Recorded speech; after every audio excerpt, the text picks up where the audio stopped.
አፌን ሞልቼ የምናገረው ደረጀ ከበደ ለኔ እግዚአብሔር ሰው ነው። ኢየሱስ ራሱ ጣና ነው ያደገው።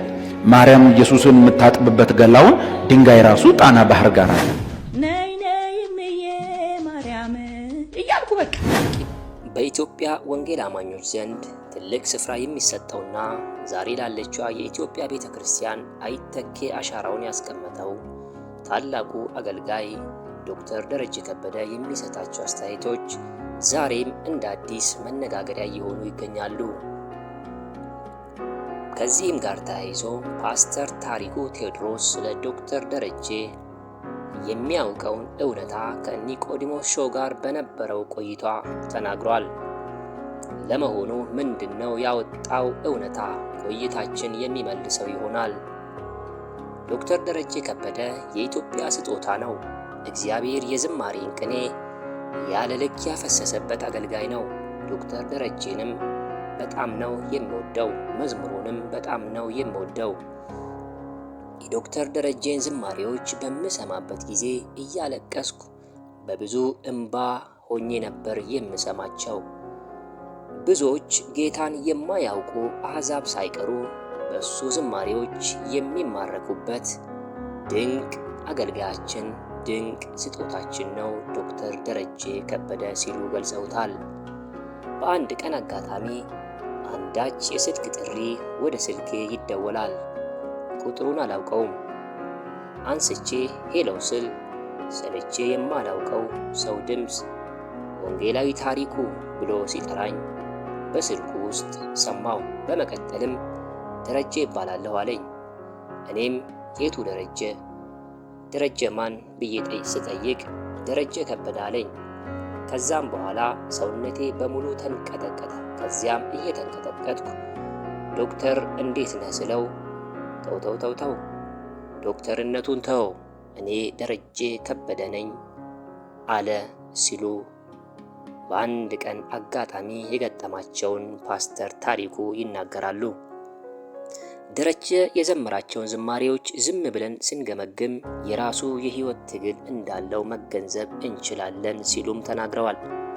ከነዚህም ውስጥ በልጅነቴ ሰልፍ ይበዛብኛል፣ እንቅፋት በስቶ ያቆሳስለኛል፣ እፎይ የምልበት የእረፍቴ ሰዓት ለዓይኔ አይታየኝም ለአላፋት ቀናት፣ ጌታ ሆይ ምክንያቱን አላውቅም፣ መስቀሌ ብዙ ነው ትከሻዬን አስፋው ችዬ እንድሸከመው ብሎ የዘመረው ዝማሬ ዶክተር ደረጀ ብዙ የህይወት ትግል እንዳለበት የሚያሳይ አንዱ መዝሙር ነው ሲሉ ፓስተር ታሪኩ ዶክተር ደረጀን ገልጸዋል።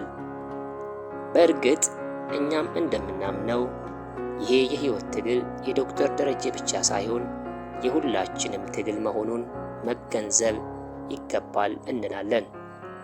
እናንተስ ውድ አድማጭ ተመልካቾቻችን እጅግ ስለምንወደውና ስለምናከብረው ለሁላችንም አርያ ለሆነው ታላቅ የእግዚአብሔር አገልጋይ ዘማሪ ዶክተር ደረጀ እና ስለሚነሱበት አስተያየቶችና ትችቶች ምን ሐሳብ አላችሁ? ያላችሁን ሐሳብ አስተያየታችሁን በኮሜንት አሳውቁን እያልን ወደሚቀጥለው ሐሳብ ተሸጋገርን። ሙሴ ኢትዮጵያዊ ነው ብሏል። እሱን ያስተማረውም ሰው የኢትዮጵያዊ ነው ብሏል። ስለ ኢየሱስ ማውራት ሲገባ ሌላ ተረት የምታወራ ከሆነ ገና ይፈረድብሃል አይደለም፣ ኦሬዲ ፍርድ ውስጥ ነህ፣ ተፈርዶብሃል፣ እድለ ቢስ ሆነሃል ሲል አንዳንድ መጽሐፍ ቅዱሳዊ በሆነ መንገድ በብሉይ ኪዳንም ሆነ በአዲስ ኪዳን የነበሩ አብዛኞቹ አገልጋዮች ሙሴንም ጨምሮ ኢትዮጵያዊ ናቸው እየተባለ ስለሚሰበኩ ተረቶች ወንድም ዳዊት ፋሲል በቂ ምላሽ ሰጥቶበታል። እውነትን እያጣመሙ መጽሐፍ ቅዱስ የማይለውን እያሉ ሰዎችን የሚያስቱ ወደ ስህተት የሚመሩ ተረት የሚናገሩ ሰዎች አሁን ኦሬዲ ፍርድ ውስጥ ናቸው፣ ተፈርዶባቸዋል።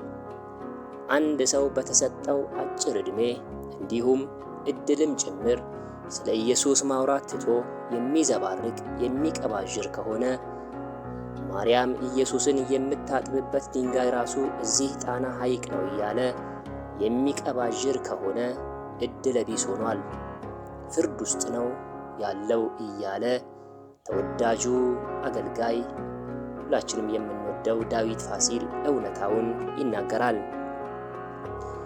እኛም እንደምናምነው ውድ ተመልካቾቻችን መጽሐፍ ቅዱሳችን በሐዋርያት ሥራ ምዕራፍ 1 ከቁጥር 8 ላይ መንፈስ ቅዱስ በእናንተ ላይ በወረደ ጊዜ ኃይልን ትቀበላላችሁ፣ በኢየሩሳሌምም በይሁዳም በሰማርያም እስከ ምድር ዳርም ድረስ ምስክሮቼ ትሆናላችሁ ነው ያለው። ይሄ ቃል የታመነና የሚሰራ ነው።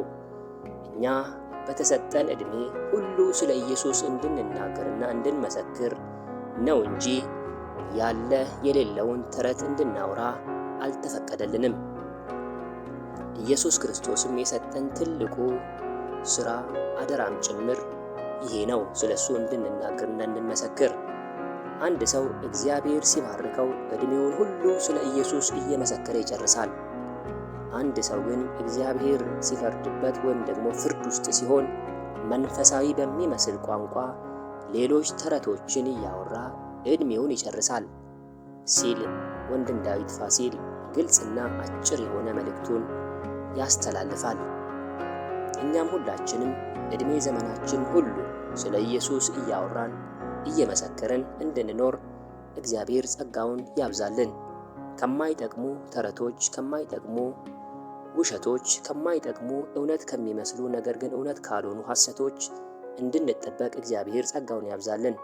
የተወደዳችሁ አድማጭ ተመልካቾቻችን በዚህ ዙሪያ ሐሳብ ካላችሁ በትህትና እንድትለግሱን ስንል ወደሚቀጥለው ሐሳብ ተሸጋገርን። ምን አደረኩ? ኢየሱስን ከመውደድ ውጭ ለኢየሱስ ልዘምር ከማለት ውጭ ለምን አሉ? መዳንም በሌላ በማንም የለም፣ እንድንበት ዘንድ የሚገባን ለሰዎች የተሰጠ ስም ከሰማይ በታች ሌላ የለምና። የሐዋርያት ሥራ ምዕራፍ 4 ከቁጥር 12 ላይ ያለውን የእግዚአብሔርን ቃል ይዤ እንዲሁም ደግሞ የተፈጠሩብኝን ጥያቄዎች ይዤ ከብዙ አገልጋዮችና ከአባቶች ጋር ስለምገናኝ ወደ እነሱ ሄድኩኝ። እኔ መልስ አግኝቼ ለመቀጠል ነው እንጂ ለመውጣት ፍጹም አስቤውም አልሜውም አላውቅም ትለናለች የምንወዳት ዘማሪ ዘርፌ ከበደ። ነገር ግን የገጠመኝ መልስ ትክክለኛ ሳይሆን ዝም እንድልና ተሐድሶ ሆንሽ እንዴ የሚል ጥያቄ ነበር። እነሱ የሚመልሱልኝ መልስ ሁሉ ይበልጥ መጽሐፍ ቅዱስን እንዳጠናና እንዳውቅ ወደ ትክክለኛው መንገድ እንድመጣ ምክንያት ሆነውኛል ትላለች ዘርፌ ከበደ። እኔ ከኦርቶዶክስ ቤተክርስቲያን ውጪ ሌላ ሃይማኖትም ሆነ ወደ መንግስተ ሰማያት መግቢያ በር ያለ በፍጹም አይመስለኝም ነበር። ይህንን እውነተኛ መንገድ አግኝቼ ወስኜ ከወጣው በኋላ ግን የደረሱብኝ ስደቶች በጣም ከባባድ ናቸው። መጽሐፍ ቅዱስን ማጥናት ከጀመርኩ በኋላ ማለቴ ነው ትላለች። ከኦርቶዶክስ ቤተክርስቲያን ወጥታ ወደ ተሐድሶ ሃይማኖት የገባችው ዘርፌ ከበደ አሁንም ግን የነፍሷን ጌታና ባለቤት ባለመገናኘቷ ምክንያት ብዙ ግራ መጋባቶች ውስጥ ማሳለፏንና አልፎም ራሷን እስከ ማጥፋት ድረስ ደርሳ እንደነበረ ገልጻለች። መጽሐፍ ቅዱስ ሲናገር በዮሐንስ ምዕራፍ 14 ከቁጥር 6 ላይ መንገድና እውነት ሕይወትም እኔ ነኝ፣ በእኔ በቀር ወደ አብ የሚመጣ የለም እንዳለው ኢየሱስ ክርስቶስ የሰው ልጅ ወደ ነፍሱ ጌታ መጥቶ ካላረፈ በስተቀር ሰይጣን በሰዎች ሕይወት እንደሚጫወትበት ግልጽ ነው። እህታችንም ዘርፌ ከዚህ ሁሉ ስደትና መከራ እንዲሁም ውጣ ውረድ በኋላ ኢየሱስን አግኝታ ከራሷም አልፋ ለብዙዎች በረከት ሆና ስላገኘናት እግዚአብሔርን ስለ እሷ እጅግ አድርገን እናመሰግናለን።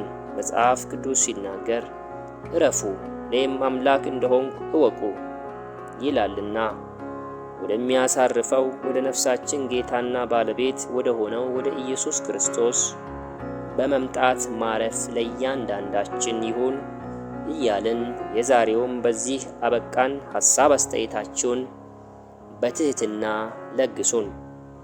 የጌታ ጸጋና ሰላም ከሁላችሁ ጋር ይሁን። ሰላም